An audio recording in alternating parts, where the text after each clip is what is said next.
সেখানে নানাভাবে এটা আলোচনায় এসছে এবং এ বিষয়ে ক্যাবিনেট সেক্রেটারি নিশ্চয়ই মন্ত্রিসভার আলোচিত বক্তব্যের সারসংক্ষেপ গণমাধ্যমের সামনে তুলে ধরবেন।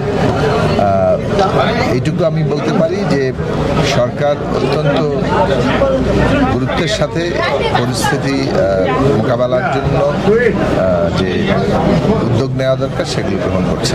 আপনার কি ধারণা করছেন যে এই যুদ্ধ দীর্ঘায়িত হবে মনে হচ্ছে এই যুদ্ধ? সেটা তো আর আমরা চাই যে যুদ্ধ যত দ্রুত এই যুদ্ধ আগ্রাসন এই সমস্ত বিষয়গুলো যত দ্রুত বন্ধ হয় তত ভালো। তবে